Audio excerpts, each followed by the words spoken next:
नमस्कार। बेबाक लाइव बिहार, झारखंड और इंडियन पोस्ट के संयुक्त रूप से हमने आपको पहले बताया था कि 39 साल के मेरे लंबे पत्रकारिता के जीवन में मैंने जितने मुख्यमंत्रियों को देखा उनके बारे में मैं बारी बारी से आपको एक एपिसोड दूंगा। एक एपिसोड में एक मुख्यमंत्री होंगे। अगर कहीं लंबा हुआ तो वो 2 एपिसोड भी हो सकता है।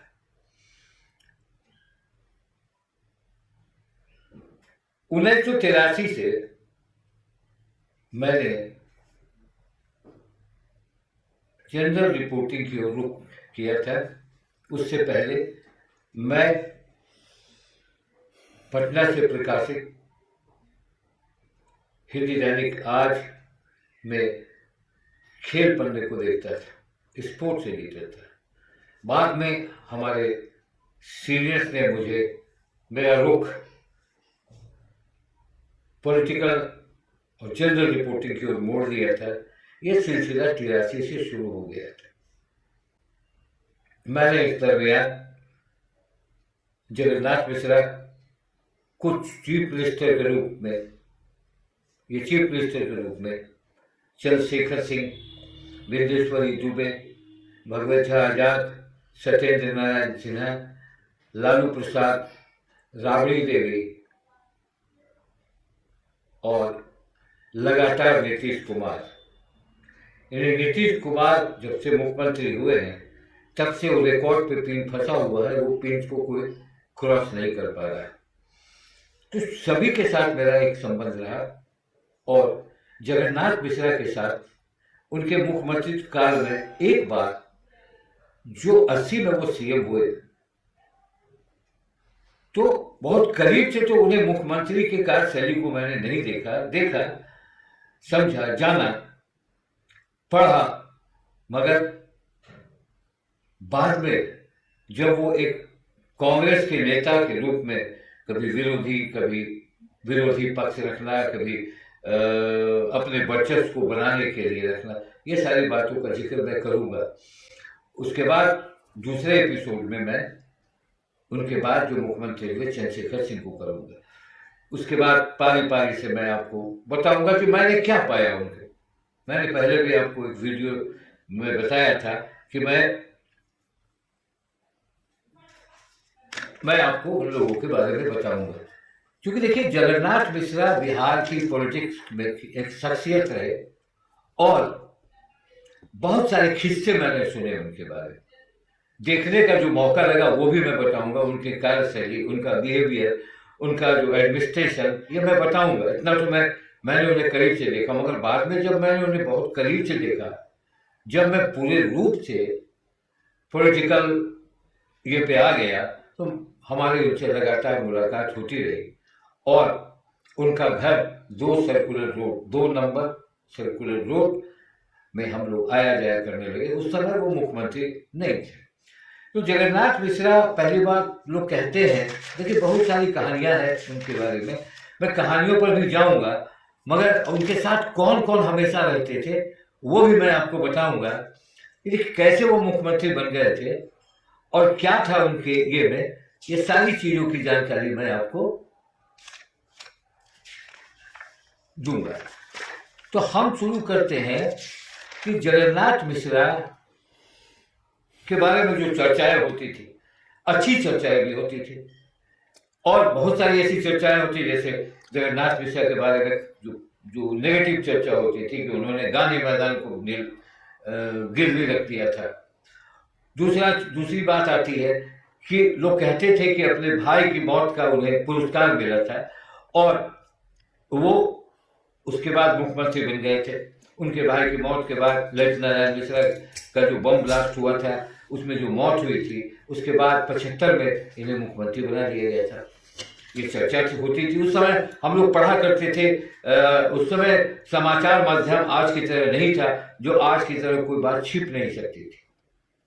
पहले कुछ चंद अखबार हुआ करते थे जिसमें खबरें आती थी, बहुत लंबी खबरें फिर होती थी, मगर उतनी लंबी नहीं होती थी, बहुत खबरों को इग्नोर भी किया जाता था, ऐसा भी वो वक्त था।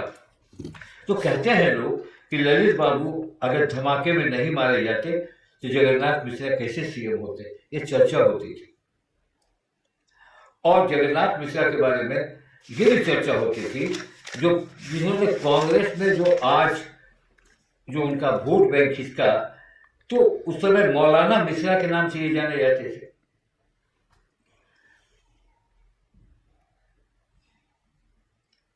गांधी परिवार के करीबी थे।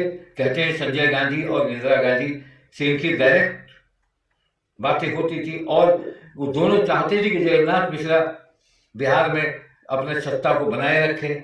उर्दू के बारे में उन्होंने उर्दू, आज लोग कहते हैं उर्दू, आज वो कहते हैं कि उर्दू की बात और अल्पसंख्यकों की बात, उसको वोट लेने की बात, उनके वोट को बिखेरने की बात बहुत सारे लोग करते हैं, मगर मौलाना मिश्रा तो जगन्नाथ मिश्रा ही थे। उर्दू को दूसरी आधिकारिक भाषा का दर्जा भी उन्होंने दिया था। उर्दू ट्रांसलेटरों की व्यापक रूप में बहाली हुई थी। ये एक उनका पक्ष था जो मैं देखता था। मैं उनके कार्यशैली पर उस वक्त नहीं गया था। मैं जब कार्यशैली जब उनकी शुरू थी, जहां से वहां से मैं शुरू करूंगा, तब मैं उनसे मिला था और कैसे वो काम करते थे। विदेशों में 1982 में जब मैं आज अखबार में था और स्पोर्ट्स देखता था, उस समय प्रेस बिल लाया था और दोनों सदनों से उसे पारित करके उसमें यह प्रावधान था कि प्रेस बिल के उल्लंघन को लेकर पत्रकारों के लिए सजा का प्रावधान कर दिया था। देश भर में आवाज उठी थी और मैं भी उस समय उस आंदोलन में शामिल हुआ था।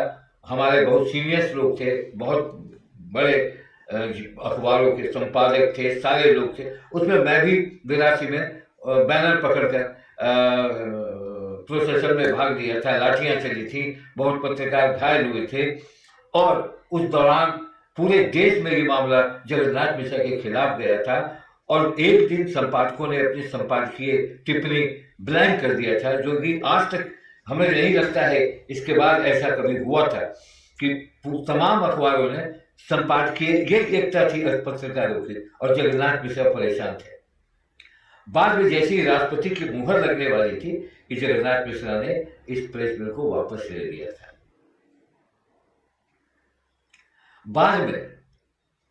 बाद में जगन्नाथ मिश्रा के बारे में तरह तरह की कहानियां थी और उनको तरह तरह से लोग आंकते थे, मगर मुझे कब वो रिपोर्टिंग करने की जनरल रिपोर्टिंग की ओर मुझे क्यों भेजा गया कि आप जाइए। उस समय 1982 में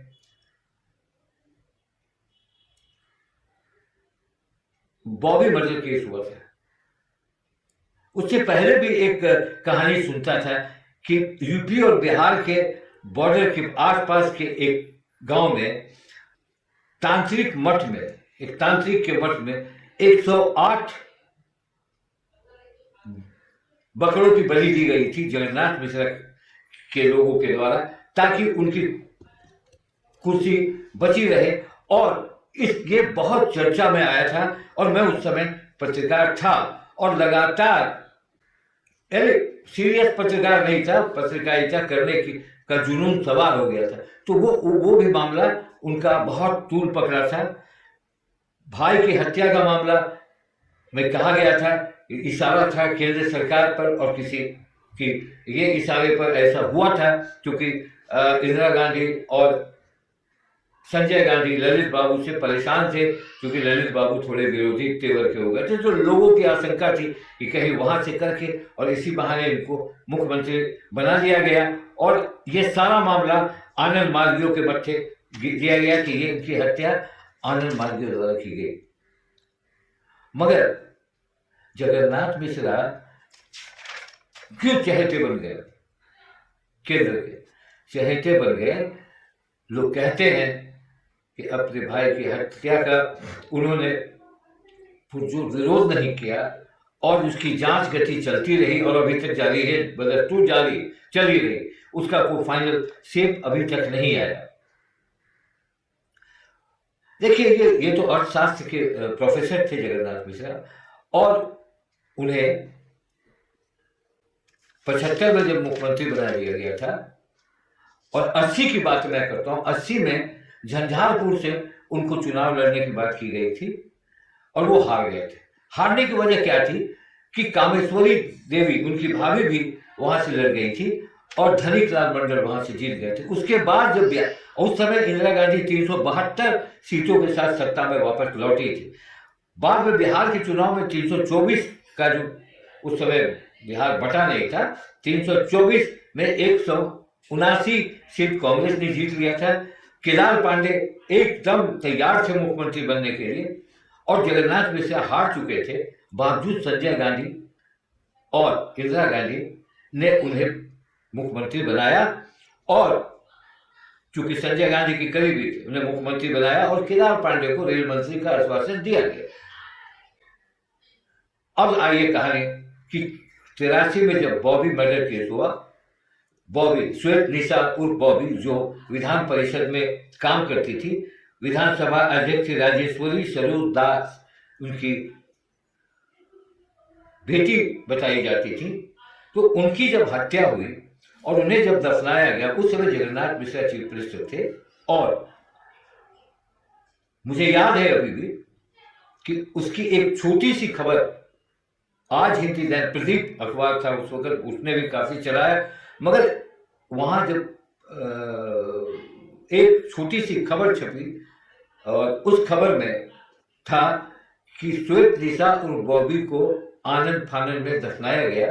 किशोर कुणाल उस वक्त बड़े तेज तरार एसपी थे पटना के, उन्होंने कब्र से उन्हें निकाल कर फिर से पोस्टमार्टम कराया, और पोस्टमार्टम कराने के बाद ये राजनीतिक कभी नाम आने लगा बहुतों का, बहुत सारे कांग्रेसी नेताओं का नाम आया, जिसमें पूर्व विधानसभा अध्यक्ष स्वर्गीय राधा नंदन झा से लेकर एक एक रोज में जगन्नाथ मिश्रा के यहाँ जाने का मुझे भेजा जाता था कि कुछ न्यूज़ लाइए, कुछ ये लाइए। तो जगन्नाथ मिश्रा से मेरा वो थोड़ा बहुत इंटरेक्शन होने लगा, और उसके बाद ये टूल पकड़ा, और टूल पकड़ने के बाद ये टूल थमा नहीं।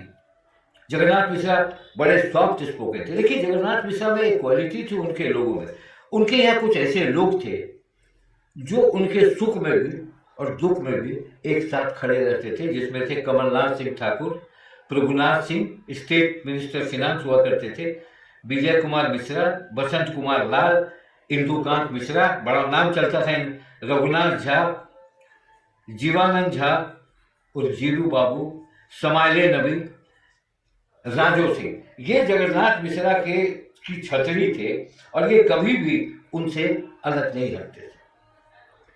मगर जगन्नाथ मिश्रा एक ऐसे शख्सियत थे कि वो हमेशा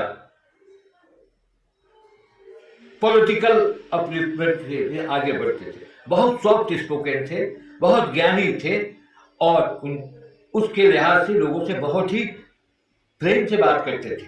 मुझे एक दौर याद है कि जगन्नाथ मिश्रा कभी भी पत्रकारों को, भले उन्होंने प्रेस बिल लगाया, उस समय आर्यावर्त अखबार था, जो कि कहा जाता था कि जगन्नाथ जी, उनका भी एक अखबार खुला था पाटलिपुत्र टाइम्स, तो उसके चलते जगन्नाथ मिश्रा ने पाटलिपुत्र टाइम्स को भी खोला था, उसमें बहुत सारे पत्रकारों ने नौकरी भी की थी, और प्रेस बिल जब लगाया था, मगर पत्रकारों से उनका व्यवहार बड़ा मधुर होता था। मुझे एक घटना याद है, उस समय वो मुख्यमंत्री नहीं थे और भगवत झा आजाद मुख्यमंत्री थे, शिवचंद्र झा सभापति थे विधानसभा, और मैं दिल्ली में था। मैंने एक स्टोरी ब्रेक की थी, जो मैंने ये बताया था कि शिवचंद्र झा का त्याग पत्र राजीव गांधी ने ले लिया है। ये खबर पटना, उस दिन दिल्ली में था, पटना में बहुत ये से छपा था, और जिस समय उस समय कोऑपरेटिव माफिया जिसे कहते हैं लोग, उसको ये किया था, तो लोग समझ रहे थे, जो उसमें सदानंद सिंह है, स्वर्गीय हो गए, नहीं बोलना चाहिए उसके बारे में, स्वर्गीय जितने हो गए उनके बारे में क्या बोलूं, मगर चर्चाएं आती हैं, और बहुत सारे नागेंद्र सिंह, ये सारे लोग थे। तो ये सब जगन्नाथ मिश्रा के लोग थे और लोग कहते थे कि जगन्नाथ, अब्दुल गफूर भी थे, बहुत सारे लोग तो इसको लेकर थोड़े नाराज हुए थे। मैं समझता था कि जब भी उनसे मेरी मुलाकात होगी तो वो मुझे जरूर इस पर बहुत बुरा भला कहते हैं, जो जो राजनेताओं की आदत होती है। संजोग से एक बार मैं बारिश से बचने के लिए उनके घर पर 2 सर्कुलर रोड पर वहां पहुंचा। वो उनके लोगों ने कहा, ये जगन्नाथ जी। मैं बड़ा सहमा हुआ गया और जगन्नाथ जी ने ऐसी बात की, कैसे हैं दीपक जी, क्या हाल चाल है, और उसको लगा ही नहीं कि मैं उनके खिलाफ। तो वो, और उन्होंने बड़ा ही अच्छा वेलकम किया और कहा कि आइए और आना चाहिए, आपको आते नहीं। तो जगन्नाथ मिश्रा पत्रकारों के बीच पॉपुलर थे, ऐसा नहीं था कि पॉपुलर नहीं थे। तो ये सारी बातें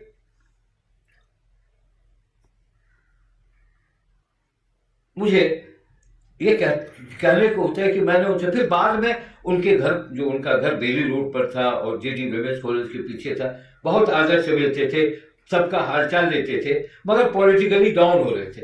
क्योंकि जगन्नाथ मिश्रा एक स्तंभ हो गए थे कांग्रेस के, और कभी कभी जब वो सत्ता में नहीं रहते थे तो वो अपने ही सरकार के खिलाफ बयान भी देने लगे, और उस समय लगा कि अब वो विरोधी हो गए। जगन्नाथ जी सरकार पर घेरने कहा करते थे कि राज्य को जितना पैसा मिलना चाहिए उतना पैसा नहीं मिल रहा। बिहार के मुद्दे पर घेरने लगे, केंद्र सरकार उनकी ही सरकार थी।